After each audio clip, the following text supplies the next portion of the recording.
Літургічнае жыццё ўсходніх каталіцкіх цэркваў візантыйскай традыцыі. Колы рухомых ды нерухомых святаў. Сябры, гэта 9-е відэа з плейлісту, які прысвечаны літургічнаму жыццю.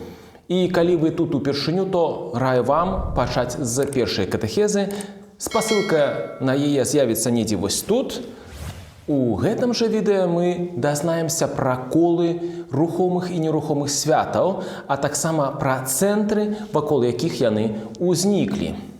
Першае кола – гэта кола сталых святаў, якое ўзнікла ў 4 стагоддзі вакол свята Богаз'яўлення і таксама вакол свята Божага нараджэння. Другое ж кола рухомых святаў, якое сфармавалася вакол святаў Васкрасення Господа нашага Ісуса Хрыста, вакол свята Пасхі. І гэткім чынам маем два эпіцэнтра паўстання царкоўных святаў – гэта Божае нараджэнне і Пасха. Кола нерухомых святаў. У кола сталых або нерухомых святаў ўваходзяць найперш дні, прысвячаныя святым. І такія ўспаміны ўвайшлі ў звычай, пачынаючы з часоў мучанікаў. Уласна, для захавання памяці аб мучаніках у месцах іх пахавання адбываліся сінаксы або інакш літургічныя сходы лакальнага значэння. Ад 4 стагоддзя, калі спыніліся пераследаванні, гэты культ пашырыўся і праз нейкі час падобным чынам пачалі шанаваць таксама святых біскупаў, святых манахаў ды іншых святых. Акрамя гэтага, у нерухомым коле апынуліся вялікія святы, якіх і не было у ім на пачатку. І сярод іх вядомае ўсім свету свята нараджэння Господа нашага Ісуса Хрыста ці інакш Божае нараджэнне, якое ўвайшло ў царкоўны каляндар толькі ў часы імператара Канстанціна. Павінна было яно замяніць паганскае свята непераможнага сонца – Сол Інвіктус, якое святкавалася ў зімовае раўнадзенства 25 снежня. І тут трэба адзначыць, што на пачатку гісторыі хрысціянства першым і галоўным яго святам, перад тым, як усталявалася свята Божага нараджэння, было свята Богаз'яўлення. У ім узгадваліся усе таямніцы містэрыі дзяцінства Ісуса і падзеі, якія папярэджвалі яго публічнае жыццё. Нараджэнне, паклон мудрацоў, хрост у Ярдане і цуд на вяселлі ў Кані Галілейскай.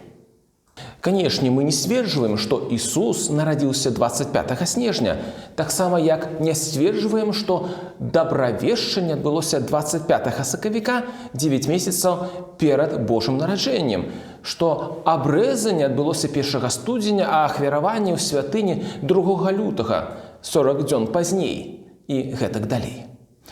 Лёгка здагадацца, што гэтыя даты былі абраныя ў залежнасці ад даты Божага нараджэння, зыходзячы з біялагічных законаў, напрыклад, для дабравешчання ці габрэйскіх звычаяў у выпадку абрэзання і ахвяравання ў святыні. Паколькі сама дата Божага нараджэння умоўная, то і іншыя даты у пэўным сэнсе умоўныя. Кола рухомых святаў або пасхальнае кола. Распачынаючы разважаць пра кола рухомых святаў або інакш пра пасхальнае кола, трэба зазначыць, што сведчанні святкавання Пасхі паходзяць ужо з 2 стагоддзя.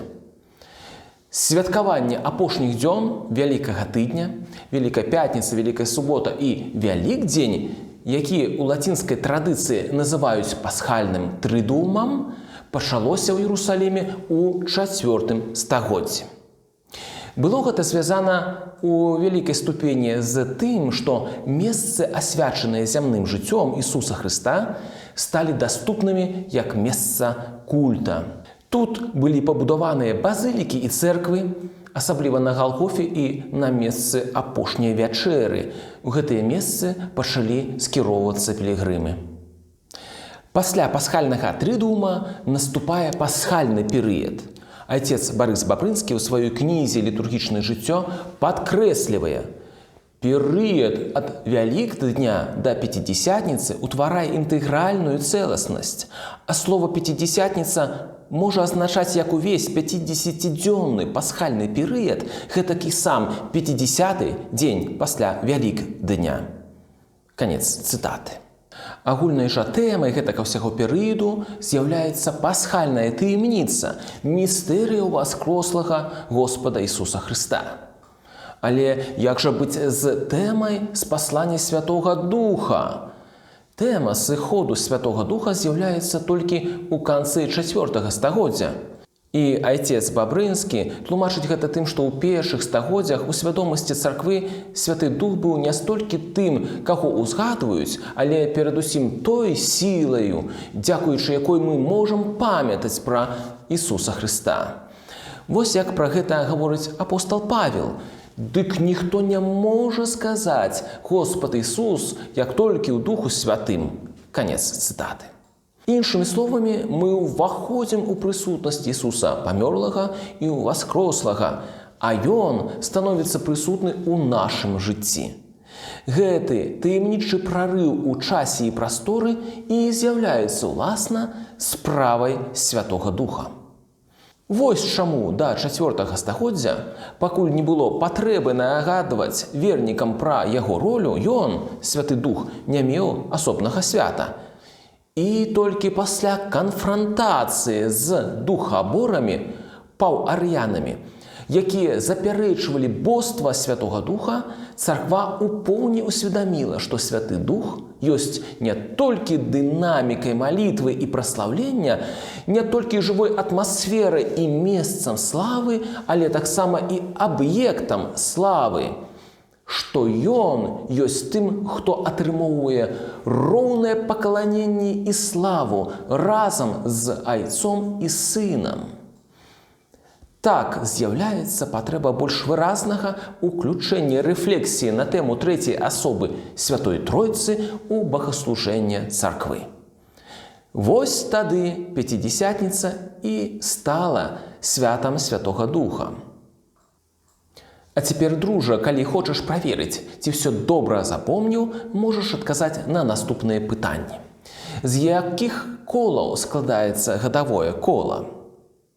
Якое самае старажытнае хрысціянскае свята? Якія таямніцы містэрыі першапачаткова узгадваліся ў свята Богаз'яўлення? Што такое пасхальны трыдум? Якая галоўная тэма пасхальнага перыяду?